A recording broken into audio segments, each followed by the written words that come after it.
પ્રકરણ 8 ભારતના રાજ્ય બંધારણનું ઘડતર અને લક્ષણો.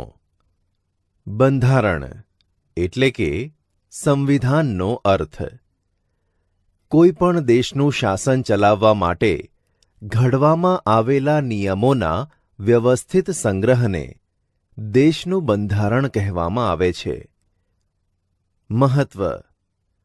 બંધારણ એ દેશનો પાયાનો અને મહત્વનો દસ્તાવેજ છે. બંધારણની જોગવાઈઓના આધારે દેશમાં કાયદાઓ ઘડવામાં આવે છે. દેશના કાયદાઓ બંધારણને સુસંગત અને બંધારણીય જોગવાઈઓ આધીન જ હોવા જોઈએ. બંધારણ કાયદાઓથી સર્વોપરી છે. બંધારણમાં સમયાંતરે બદલાતી જતી લોકોની જરૂરિયાતો, અપેક્ષાઓ, આકાંક્ષાઓ, ઈચ્છાઓ અને લોકોની ઉચ્ચ ભાવનાઓનો પડઘો હોય છે. તેથી જ બંધારણને જીવંત અને મૂળભૂત દસ્તાવેજ કહેવાય છે. બંધારણની ઘડતર પ્રક્રિયા. આઝાદી પહેલા બ્રિટિશ સરકાર દ્વારા 25મી માર્ચ 1946ના રોજ 3 સભ્યોના કેબિનેટ મિશનને ભારતની આઝાદીનો ઉકેલ શોધવાનું કાર્ય સોંપવામાં આવ્યું. તેમણે બંધારણના ઘડતર અંગેનું માળખું ઘડવા માટે બંધારણ સભાની રચના કરી. બંધારણ સભામાં કુલ 385 સભ્યો હતા, જેમાં જુદી જુદી કોમ, ધર્મ, જાતિ, લિંગ અને ભૌગોલિક પ્રદેશોની વ્યક્તિઓ, રાજકીય પક્ષોના પ્રતિનિધિઓ તેમજ વિવિધ ક્ષેત્રોની તજજ્ઞ વ્યક્તિઓનો સમાવેશ કરવામાં આવ્યો હતો. તદનુસાર મહત્વના સભ્યોમાં Jawaharlal Nehru, Sardar Vallabhbhai Patel, Maulana Abul Kalam Azad, Shyama Prasad Mukherjee, H.P. Modi, H.V. Kamath, Frank Anthony, Kanaiyalal Munshi, N. Gopal Swami Ayyangar, Krishnaswami Ayyar, Baldev Singh તથા મહિલા પ્રતિનિધિઓમાં સરોજિની નાયડુ, વિજયાલક્ષ્મી પંડિત વગેરે વ્યક્તિઓનો સમાવેશ થયો હતો. બંધારણ સભાના અધ્યક્ષ તરીકે ડોક્ટર રાજેન્દ્ર પ્રસાદ હતા, જ્યારે બંધારણની ખરડા સમિતિના અધ્યક્ષ તરીકે ડોક્ટર ભીમરાવ આંબેડકર હતા. આ બંધારણ સભાએ તેમની કામગીરી 9મી ડિસેમ્બર 1946થી શરૂ કરી હતી. બંધારણ સભાએ 2 વર્ષ, 11 માસ અને 18 દિવસોમાં મળેલી કુલ 166 બેઠકોમાં કામગીરી પૂર્ણ કરી હતી. આ પ્રક્રિયામાં તેઓએ દુનિયાના જુદા જુદા દેશોના બંધારણના મહત્વના લક્ષણોનો અભ્યાસ કરીને અને વિગતપૂર્ણ ચર્ચા વિચારણા કરીને બંધારણને આખરી સ્વરૂપ આપ્યું હતું. બંધારણમાં પ્રથમ 395 અનુચ્છેદ એટલે કે આર્ટિકલ્સ અને 8 પરિશિષ્ટ હતા. ત્યારબાદ સુધારા વધારા સાથે 461 અનુચ્છેદો એટલે કે આર્ટિકલ્સ અને 12 પરિશિષ્ટ થયા. 26મી નવેમ્બર 1949ના રોજ બંધારણ સભામાં બંધારણ સર્વાનુમતે પસાર થયું અને કાયદાનું સ્વરૂપ અપાયું.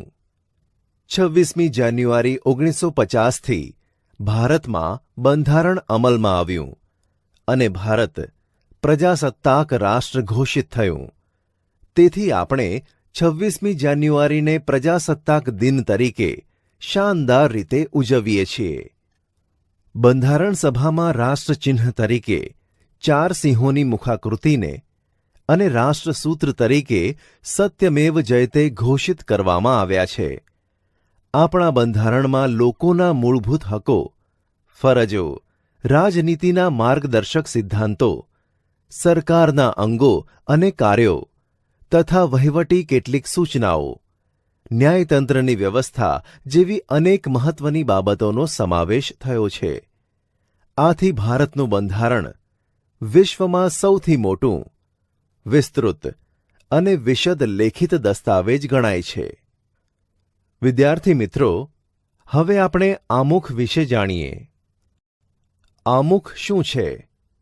આમુખ બંધારણનું પ્રારંભિક હાર્દરૂપ અને વિશિષ્ટ સ્થાન ધરાવતું તત્વ છે. બંધારણની શરૂઆત આમુખથી થાય છે.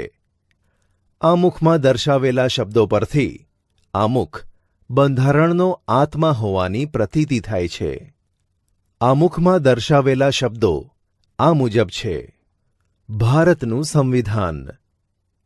આમુખ: અમે ભારતના લોકો ભારતને સાર્વભૌમ, સમાજવાદી, બિનસાંપ્રદાયિક, લોકશાહી, પ્રજાસત્તાક તરીકે સંસ્થાપિત કરવાનો તથા તેના સર્વ નાગરિકોને સામાજિક, આર્થિક અને રાજકીય ન્યાય, વિચાર, અભિવ્યક્તિ, માન્યતા, ધર્મ અને ઉપવાસની સ્વતંત્રતા, દરજ્જા અને તકની સમાનતા પ્રાપ્ત થાય તેમ કરવાનો અને તેઓ સર્વમાં વ્યક્તિનું ગૌરવ અને રાષ્ટ્રની એકતા અને અખંડતા સુદૃઢ કરે એવી બંધુતા વિકસાવવાનો ગંભીરતાપૂર્વક સંકલ્પ કરીને અમારી સંવિધાન સભામાં 26 નવેમ્બર 1949 માગસર સુદ 7 વિક્રમ સંવત 2006ના રોજ આથી આ સંવિધાન અપનાવી તેને અધિનિયમિત કરી અમને પોતાની જાતને અર્પિત કરીએ છીએ. 1976ના 42મા બંધારણીય સુધારાથી આમુખમાં સાર્વભૌમ શબ્દ પછી સમાજવાદી, બિનસાંપ્રદાયિક શબ્દો ઉમેરવામાં આવ્યા તેમજ રાષ્ટ્રીય એકતા અને રાષ્ટ્રની અખંડિતતાનો પણ સમાવેશ કરવામાં આવ્યો. આમુખ બંધારણના મૂળભૂત હેતુઓ, ધ્યેયો, આદર્શો તેમજ સિદ્ધાંતોને વાચા આપે છે. આમુખ બંધારણના ઉદ્દેશો થકી ભારતમાં કલ્યાણ રાજ સ્થાપવાની ઉચ્ચ ભાવનાઓ અને આદર્શોને સિદ્ધ કરવા ઈચ્છે છે એવું સ્પષ્ટ કરે છે. આમ આમુખ દ્વારા બંધારણના ઘડવૈયાઓના માનસનો પરિચય થાય છે. આમુખનું મહત્વ. આમુખને બંધારણનો આત્મા કહ્યો છે તે રીતે તેનું મહત્વ સવિશેષ છે. કોઈપણ કાયદાના ઘડતરમાં અને તેને પૂરી રીતે સમજવામાં અને અર્થઘટનમાં માર્ગદર્શન મળે છે. કાયદાના હેતુ તથા તેનો આદર્શ કાયદો ઘડવા પાછળ સંસદની નીતિ શું છે તે જાણવામાં આમુખ મદદરૂપ થાય છે. કયા પ્રકારની મુશ્કેલીઓના નિવારણ અર્થે કાયદાને ઘડવામાં આવે છે તેનો નિર્દેશ આપણને આમુખમાંથી સ્પષ્ટ થાય છે. આમ આમુખ બંધારણનો અર્ક છે. કાયદાની કોઈ કલમમાં કે વિગતોમાં કોઈ અસ્પષ્ટતા કે વિસંવાદિતા ઊભી થાય, કાયદાનો હેતુ સ્પષ્ટ થતો ન હોય ત્યારે આમુખ કાયદાની કલમને સમજવામાં, તેનું અર્થઘટન કરવામાં મદદરૂપ બને છે. આમ આમુખ બંધારણની જોગવાઈઓને સમજવામાં હોકાયંત્રની ગરજ સારે છે. આમ આમુખ રાષ્ટ્રની એકતા, અખંડિતતા અને નાગરિકો વચ્ચેની બંધુત્વની ઉમદા ભાવનાઓનો અને આદર્શોનો પડઘો છે. આમુખને ઉચ્ચ આદર્શો તથા ધ્યેયોનું પીઠબળ છે. આમુખના આધાર સ્તંભો. ભારતીય બંધારણના આમુખમાં વ્યક્ત થયેલા આધારરૂપ શબ્દો જેવા કે અમે ભારતના લોકો, સાર્વભૌમ, સમાજવાદી, બિનસાંપ્રદાયિક, લોકશાહી, પ્રજાસત્તાક, બંધુતા, ન્યાય, સમાનતા, સ્વાતંત્ર્ય, રાષ્ટ્રીય એકતા અને અખંડિતતા વગેરે છે. જે પૈકી મુખ્યત્વે અહીં દર્શાવેલા 3 આધાર સ્તંભો વિશે આપણે વિગતે અભ્યાસ કરીશું. 1. લોકશાહી. ભારતના બંધારણમાં ભારતના લોકોને આખરી સાર્વભૌમ સત્તા આપવામાં આવી છે. કોઈ એક વ્યક્તિ કે વર્ગનું શાસન અહીં નથી, પરંતુ સત્તાની અંતિમ બાગડોર લોકો હસ્તક છે. લોકશાહી એટલે કે ડેમોક્રેસી શબ્દ મૂળ ગ્રીક શબ્દ ડેમોસ એટલે કે લોકો અને ક્રેટોસ એટલે કે સત્તામાંથી ઉતરી આવ્યો છે. રાજ્ય સત્તા અમુક વ્યક્તિઓના હાથમાં નિરંકુશ રીતે સ્થાપિત થયેલી નથી, પરંતુ લોકોના હાથમાં છે.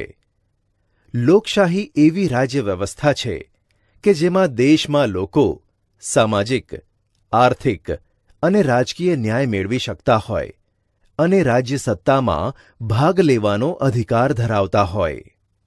ભારતના બંધારણમાં સાર્વત્રિક પુખ્તવય મતાધિકારના ધોરણે મતદારોએ ચૂંટેલ પોતાના પ્રતિનિધિઓ દ્વારા રચાતી સંસદ એટલે કે લોકસભાને કારોબારી એટલે કે પ્રધાનમંડળ અને વહીવટી તંત્રને જવાબદાર હોય છે. કારોબારીને અબાધિત સત્તા નથી. તેને નિયત સમય મર્યાદા સુધી જ સત્તાનું સુકાન સોંપાય છે. તે જ પ્રમાણે રાજ્ય અને સ્થાનિક કક્ષાએ મતદારો સરકારને ચૂંટી કાઢે છે. આમ લોકશાહી રાજ્ય એટલે લોકોનું, લોકો વડે અને લોકો માટે ચાલતું રાજ્ય. સાચી સત્તા લોકોના પ્રતિનિધિઓમાંથી બનેલા પ્રધાનમંડળમાં જ સ્થાપિત થયેલી હોય છે. પ્રધાનમંડળની રચના સંસદમાંથી જ કરવામાં આવે છે. પ્રધાનમંડળ સંસદને જવાબદાર હોય છે. ભારત પ્રજાસત્તાક રાજ્ય એટલા માટે છે કે ભારતનો કોઈ પણ નાગરિક બંધારણમાં નિર્ધારિત કરેલી લાયકાતો ધરાવતો હોય અને તે વ્યક્તિ સાર્વત્રિક પુખ્તવય મતાધિકારથી ચૂંટાઈ આવે છે. તે કોઈપણ વંશ પરંપરાગત વારસાને આધીન આ પદ પ્રાપ્ત કરી શકતો નથી. 5 વર્ષ સુધી જ તે સામાન્યતઃ સત્તા ઉપર રહી શકે છે. સંસદીય સરકાર સંયુક્ત જવાબદારીના સિદ્ધાંત પર કામ કરે છે. તેથી તેને જવાબદાર સરકાર પણ કહેવાય છે. ભારતની લોકશાહી સરકાર સ્વતંત્રતા, સમાનતા અને બંધુતાની ભાવનાને સ્વીકારે છે અને તે હેતુઓને પૂર્ણ કરવા માટે પ્રયત્નશીલ રહેશે એવી સ્પષ્ટતા આમુખમાં કરવામાં આવી છે. બંધારણના ઘડવૈયાઓએ ભારતના લોકોને સાર્વત્રિક પુખ્તવય મતાધિકારનો હક આપીને હિંમતપૂર્વકની શ્રદ્ધા મૂકી છે. લોકશાહીમાં ભારતીય બંધારણમાં મૂળભૂત હકો, રાજનીતિના માર્ગદર્શક સિદ્ધાંતો, સંસદ, ધારાસભા, સ્વતંત્ર અને નિષ્પક્ષ ન્યાયતંત્ર અને ચૂંટણી પંચની રચના અને કાર્યો વગેરે જોગવાઈઓ ભારતને લોકશાહી રાજ્ય તરીકે ઘોષિત કરે છે. સાર્વત્રિક પુખ્તવય મતાધિકાર એટલે કોઈપણ જાતિ, જ્ઞાતિ, ધર્મ, ભાષા, લિંગ, શિક્ષણ, આવક કે જન્મસ્થાનના ભેદભાવ કર્યા વિના 18 વર્ષ કે તેથી વધારે ઉંમરના ભારતના કોઈપણ નાગરિકને મત આપવાનો અધિકાર છે. જો કે મતદાર યાદીમાં નાગરિકના નામની નોંધણી આવશ્યક છે. 2. સમાજવાદી. ભારતમાં 1976માં કટોકટી શાસન દરમિયાન બંધારણના 42મા સુધારા દ્વારા આમુખમાં સમાજવાદી શબ્દ ઉમેરવામાં આવ્યો છે. ભારતીય બંધારણની મોટાભાગની જોગવાઈઓ પ્રત્યક્ષ કે પરોક્ષ રૂપે સામાજિક ક્રાંતિ દ્વારા સામાજિક અને આર્થિક સમાનતા સાધીને કલ્યાણ રાજ સ્થાપવાનો મૂળ ઉદ્દેશ છે. આમુખમાં તમામ નાગરિકોને સામાજિક, રાજકીય અને આર્થિક ન્યાય અને સમાનતા પ્રાપ્ત થાય તેવી સમાજવાદી વિચારસરણી ધરાવતી સમાજ રચનાની સ્થાપનાનું ધ્યેય રાજનીતિના માર્ગદર્શક સિદ્ધાંતોમાં રાખવામાં આવ્યું છે. સમાજવાદી સમાજ રચનામાં રાષ્ટ્રીય સંસાધનોની ન્યાયયુક્ત વહેંચણી, ઉત્પાદન અને વિતરણની વ્યવસ્થા રાજ્ય હસ્તક હોય. રાજ્યમાં વિવિધ વિસ્તારો અને વ્યવસાયોમાં કાર્ય કરતા લોકો વચ્ચે આવકની અસમાનતા ઓછી કરવાનો પ્રયત્ન કરવામાં આવતો હોય. કોઈ વ્યક્તિ કે સમૂહોના હાથમાં સંપત્તિ કેન્દ્રિત થયેલી ન હોય. સૌને સ્વસ્થ અને ગૌરવપૂર્ણ વિકાસની તકો અને સગવડો પ્રાપ્ત થાય, જે દ્વારા સામાજિક કલ્યાણ સાધવાનો અને ગરીબ તવંગરના ભેદોને નાબૂદ કરીને લોકોનું જીવન ધોરણ ઊંચું લાવીને તેઓમાં સામાજિક અને આર્થિક કલ્યાણ સાધવાનો પ્રયત્ન કરવા બંધારણમાં રાજ્યોને માર્ગદર્શન આપેલ છે. તેથી ભારતીય બંધારણ એક સામાજિક દસ્તાવેજ છે. 3. બિનસાંપ્રદાયિકતા. 1976ના 42મા બંધારણીય સુધારાથી આમુખમાં બિનસાંપ્રદાયિક શબ્દ ઉમેરવામાં આવ્યો છે. ભારત એક ધર્મનિરપેક્ષ અને બિનસાંપ્રદાયિક એટલે કે સેક્યુલર રાજ્ય છે. બંધારણીય જોગવાઈ મુજબ ભારત ધાર્મિક રાજ્ય બની શકે નહીં. ભારતના રાજ્યને પોતાનો કોઈ ધર્મ નથી. તેથી ધર્મની બાબતમાં રાજ્ય કોઈ દખલગીરી કરશે નહીં. તેથી રાજ્ય કોઈ પણ ધાર્મિક પ્રવૃત્તિને ટેકો આપી શકે નહીં. રાજ્ય કોઈ પણ બિનસાંપ્રદાયિક એટલે કે ધર્મનિરપેક્ષ પ્રવૃત્તિઓ સાથે ધર્મને જોડી શકશે નહીં. દેશના કોઈ પણ નાગરિકને પોતાની ઈચ્છા અનુસાર ગમે તે ધર્મ પાળવાની સ્વતંત્રતા છે. રાજ્ય ધર્મ કે સંપ્રદાયના નામે કોઈ પણ નાગરિક પ્રત્યે પક્ષપાત કે ભેદભાવ રાખી શકશે નહીં. તેને જાહેર નોકરી કે રાજકીય અધિકારો ભોગવવાની સમાન તક પૂરી પાડવામાં આવે છે. આમ બિનસાંપ્રદાયિકતા એ બંધારણનું મૂળ તત્વ અને લોકશાહીનું અનિવાર્ય લક્ષણ ગણાય છે. સર્વધર્મ સમદ્રષ્ટિ તથા સર્વધર્મ સંભાવના સિદ્ધાંતને વરેલ ભારતીય બંધારણમાં કોઈ ધર્મને રાજ્યમાં ઉત્તેજન આપવામાં નહીં આવે.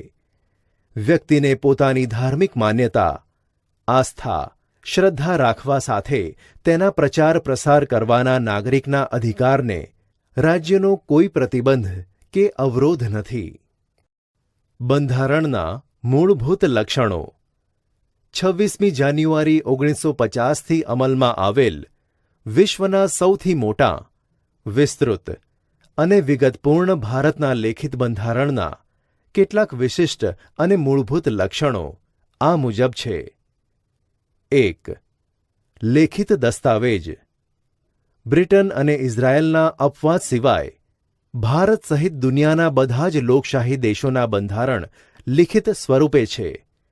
ભારતની સામાજિક, ભૌગોલિક બહુવિધ પરિસ્થિતિ અને પૂર્વ ઇતિહાસને ધ્યાનમાં લઈને બંધારણ સભાએ બંધારણ લિખિત સ્વરૂપે રાખવાનું મુનાસિબ માન્યું હતું.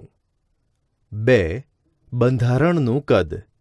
ભારતનું બંધારણ 22 ભાગોમાં વહેંચાયેલું 395 અનુચ્છેદો એટલે કે આર્ટિકલ્સ અને 8 પરિશિષ્ટો, હાલમાં 12 પરિશિષ્ટો સાથેનું છે. આ બંધારણમાં કેન્દ્ર અને રાજ્યોની શાસન વ્યવસ્થા અને તેમના આંતરસંબંધો, લોકોના મૂળભૂત હકો, ફરજો, રાજ્યનીતિના માર્ગદર્શક સિદ્ધાંતો, ન્યાયતંત્ર, ચૂંટણી પંચ, સ્થાનિક સ્વરાજ્યની સંસ્થાઓ, લઘુમતીઓ, પછાત અને વંચિત સમૂહો માટે ખાસ જોગવાઈઓ કરવામાં આવી છે અને તેથી આપણું બંધારણ દુનિયાના અન્ય બંધારણો કરતાં લાંબુ, વિસ્તૃત અને વિશદપૂર્ણ બન્યું છે.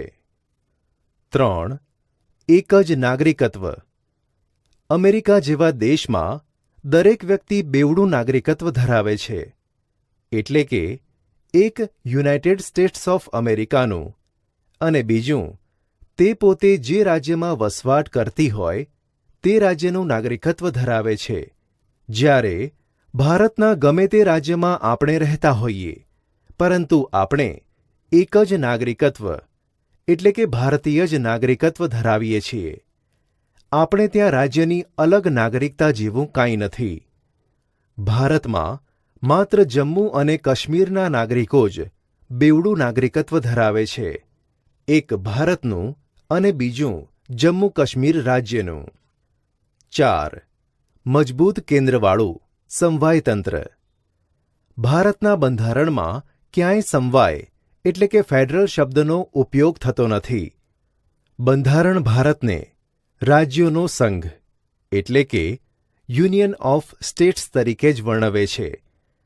આમ ભારત સંઘીય રાજ્ય છે.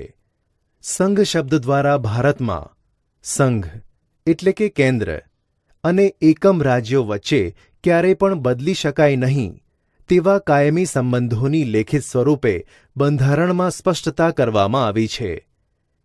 એકમ રાજ્યોને કેન્દ્રથી છૂટા પાડવાનો અધિકાર નથી. સંઘ સરકારને કેટલીક વિશેષ અને ચડિયાતી સત્તાઓ આપવામાં આવી છે. કેન્દ્ર સરકાર અને પ્રાદેશિક રાજ્ય સરકારો વચ્ચે સત્તાની સ્પષ્ટ વહેંચણી કરવામાં આવી છે, જેથી રાજ્ય સરકાર પોતાના જ પ્રદેશ ઉપર પોતાના કાર્યક્ષેત્રોના અનુસંધાને પોતાના કાયદાઓ ઘડી શકે છે. કેન્દ્ર અને રાજ્યો વચ્ચે સત્તાના વિભાજન થકી બંધારણમાં બક્ષવામાં આવેલ સત્તાઓ ભોગવે છે. સમવાયી તંત્રમાં તટસ્થ, નિષ્પક્ષ અને સ્વતંત્ર ન્યાયતંત્ર છે, જે કેન્દ્ર અને રાજ્યો વચ્ચે સત્તાના અને કાર્યોના વિભાજનના સંદર્ભે કોઈ મડાગાંઠ ઊભી થાય તો તે બંધારણનું અર્થઘટન કરી તેનું નિરાકરણ લાવવાની કામગીરી કરે છે.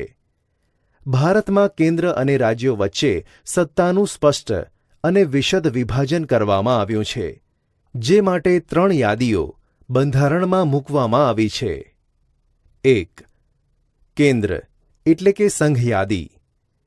સંઘ યાદીમાં કુલ 97 જેટલા વિષયોનો સમાવેશ કરવામાં આવ્યો છે, જેમાં કાયદો ઘડવાની સંપૂર્ણ સત્તા સંસદ ધરાવે છે. સંરક્ષણ, વિદેશી બાબતો, અણુશક્તિ, નાણું, વીમો, બેન્કિંગ, તાર ટપાલ, રેલવે જેવા રાષ્ટ્રીય મહત્વ ધરાવતા ક્ષેત્રોમાં કેન્દ્ર સર્વોપરી સત્તા ધરાવે છે. 2. રાજ્યોની યાદી, જેમાં 66 વિષયોનો સમાવેશ કરવામાં આવ્યો છે, જેમના પર કાયદો ઘડવાની સંપૂર્ણ સત્તા રાજ્યોની ધારાસભાઓ એટલે કે વિધાનસભા ગૃહો ધરાવે છે. કાયદો અને વ્યવસ્થા, શિક્ષણ, સ્થાનિક સ્વરાજ્યની સંસ્થાઓ, કૃષિ સિંચાઈ, આરોગ્ય, ભૂમિ, રાજ્યોનો આંતરિક વેપાર વાણિજ્ય વિષયક સેવાઓનો સમાવેશ થાય છે. જો કેન્દ્રને લાગે કે રાજ્યમાં કાયદો અને વ્યવસ્થા પડી ભાંગ્યા છે, તો રાજ્યની સંમતિ સાથે કે રાજ્યની મરજી વિરુદ્ધ જઈને કેન્દ્ર તે રાજ્યમાં કેન્દ્રીય અનામત પોલીસ દળોને મોકલી શકે છે. 3. સંયુક્ત યાદી. સંયુક્ત યાદીમાં 47 જેટલા વિષયોનો સમાવેશ કરવામાં આવ્યો છે, જેમના પર કાયદો ઘડવાની સત્તા કેન્દ્ર અને રાજ્યો બંને ધરાવે છે. પરંતુ જ્યારે રાજ્યોના કાયદામાં વિવાદ કે સંઘર્ષ ઊભો થાય, ત્યારે ત્યાં કેન્દ્રનો કાયદો ચડિયાતો અને સર્વોપરી ગણાય છે. આમ સમવાયતંત્રમાં કેન્દ્રને સંયુક્ત યાદીમાં પણ વિશેષ સત્તાઓ આપી છે. આ યાદીમાં દીવાની અને ફોજદારી બાબતો, લગ્ન, છૂટાછેડા અને ભરણપોષણ, શિક્ષણ, આર્થિક આયોજન, વ્યાપારી સંઘો વગેરેનો સમાવેશ થાય છે. શેષ સત્તાઓ. જે વિષયોમાં કેન્દ્ર અને રાજ્યો વચ્ચે સત્તાની સ્પષ્ટ વહેંચણી થઈ શકી ન હોય, તે વિષયોનો સમાવેશ શેષ સત્તાઓમાં કરવામાં આવ્યો છે. આ વધારાના વિષયો કે શેષ સત્તાઓમાં કાયદો ઘડવાની કે તેમાં ફેરફાર કરવાની સંપૂર્ણ સત્તા કેન્દ્ર સરકારને એટલે કે સંસદને છે. ભારતમાં કેન્દ્ર અને રાજ્યો વચ્ચે નાણાકીય સાધનોની પણ વહેંચણી કરવામાં આવી છે.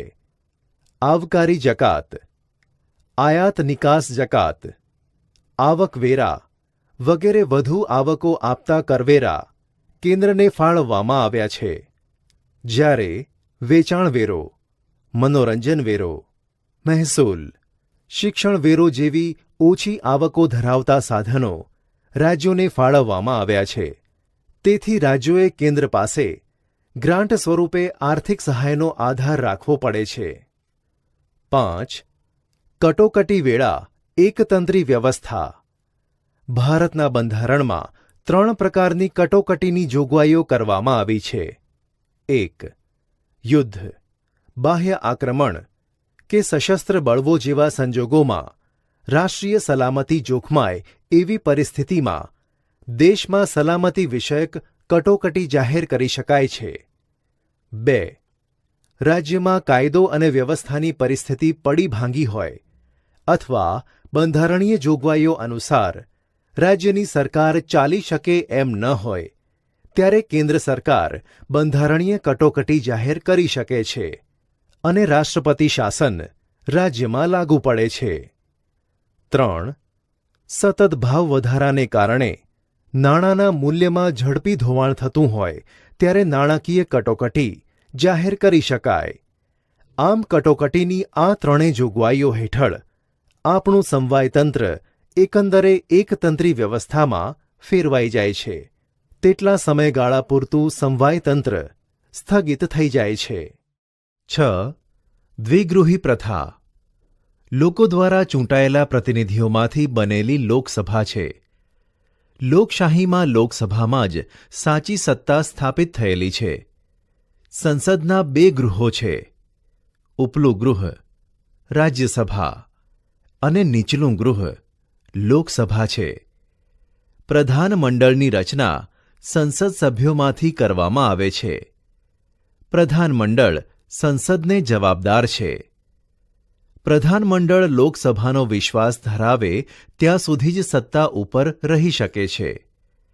સંસદીય સરકાર એ સંયુક્ત જવાબદારીના સિદ્ધાંત ઉપર કામ કરે છે. પ્રધાનમંડળમાં અત્યંત મહત્વના નિર્ણયો લેવાતા હોય છે. કેન્દ્રમાં રાષ્ટ્રપતિના નામે તથા રાજ્યમાં રાજ્યપાલના એટલે કે ગવર્નર નામે વહીવટ ચાલતો હોવા છતાં ખરેખર સત્તા કેન્દ્રમાં વડાપ્રધાનની આગેવાની હેઠળનું પ્રધાનમંડળ અને રાજ્યોમાં મુખ્યપ્રધાનના વડપણ હેઠળનું પ્રધાનમંડળ જ વહીવટી અને કારોબારી સત્તા ભોગવે છે.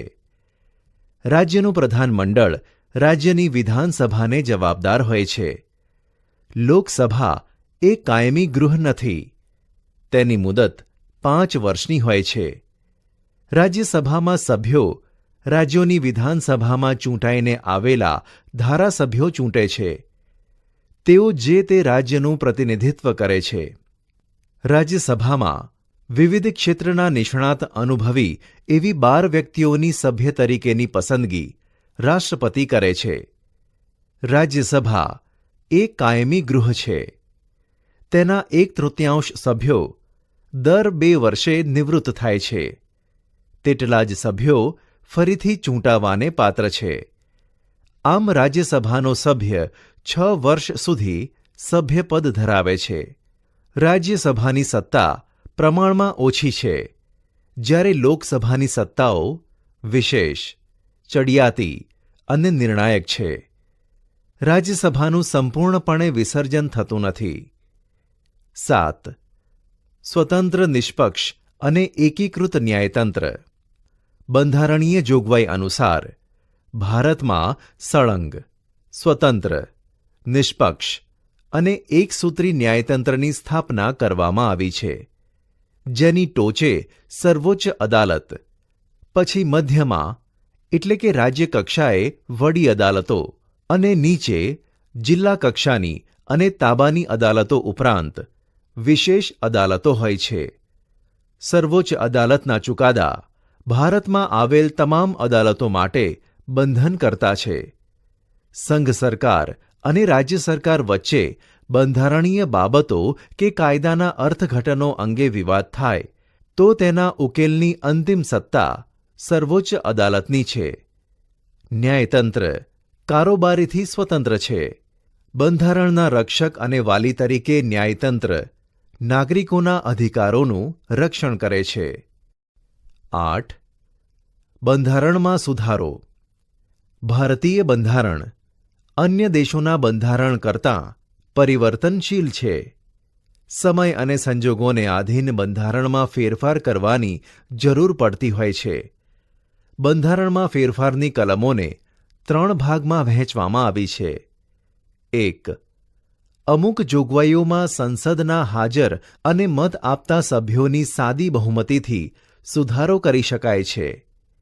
2.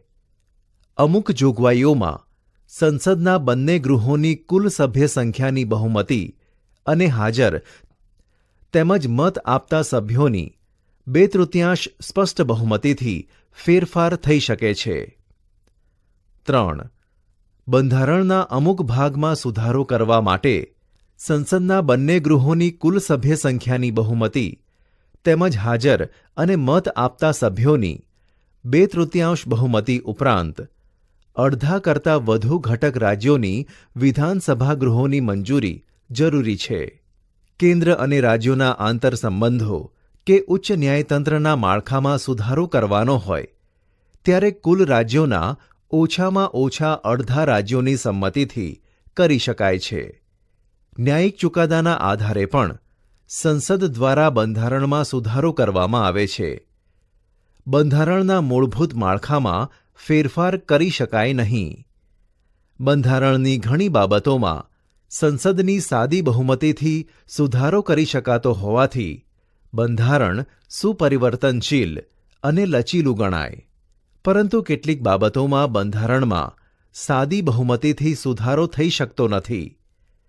રાજ્યના અનુમોદન વગર સુધારો શક્ય ન હોવાથી તેટલા અંશે તે દુષ્કર છે. આમ બંનેનું મિશ્રણ ભારતીય બંધારણનું આગવું લક્ષણ છે. 9. સાર્વત્રિક પુખ્તવય મતાધિકાર. આ અંગે આપણે અગાઉ વિગતે ચર્ચા કરી છે.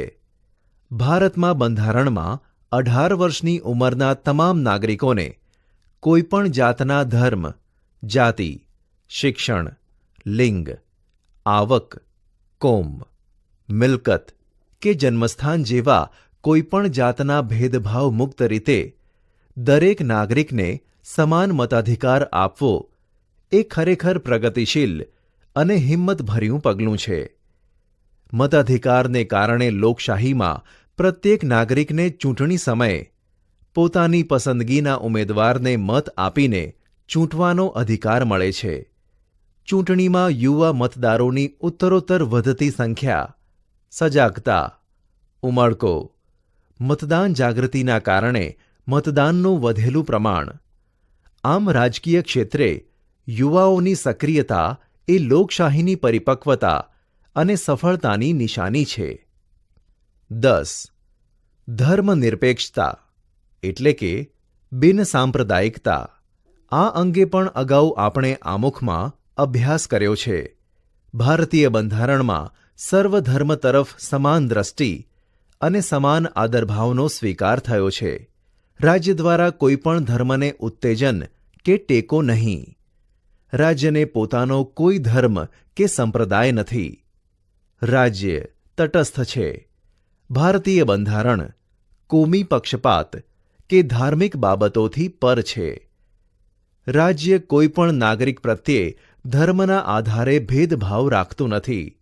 ધર્મના અનુયાયીઓને પોતાની પસંદગીની ધાર્મિક માન્યતા, શ્રદ્ધા અને આસ્થા અનુસાર ધર્મનું પાલન કરવાની, પ્રચાર પ્રસારણ કરવાની સ્વતંત્રતા બંધારણમાં આપવામાં આવે છે. જો કે ભારતીય બંધારણમાં ધાર્મિક લઘુમતીઓને કેટલાક વિશેષ અધિકારો અને સવલતો આપવામાં આવી છે. સમાન નાગરિક ધારાની જોગવાઈ માર્ગદર્શક સિદ્ધાંતોમાં સમાવી, આમ આ બાબતો ધર્મનિરપેક્ષ રાજ્યને ઘોષિત કરે છે. 11. અદાલતી સમીક્ષા. અદાલતી સમીક્ષા બંધારણનું વિશિષ્ટ લક્ષણ છે. સંઘ અને રાજ્યો દરેક પોતાના કાર્યક્ષેત્રોમાં જ રહીને જે કામ કે વહીવટ કરે એ જોવાની સત્તા અદાલતને સોંપવામાં આવી છે. સંસદની સત્તાઓને અવગણ્યા વગર અદાલતી સમીક્ષા વિશેના સિદ્ધાંતો વચ્ચે એક સુમેળ સ્થાપવાનો પ્રયાસ બંધારણમાં કર્યો છે. સંસદે કે ધારાસભ્યોએ ઘડેલા કાયદાઓ અને બહાર પાડેલા આદેશો, વટહુકમો, અદાલતી ચુકાદાઓ અને બંધારણીય સુધારાઓની સમીક્ષા કરવાની સત્તા અદાલતને આપવામાં આવી છે.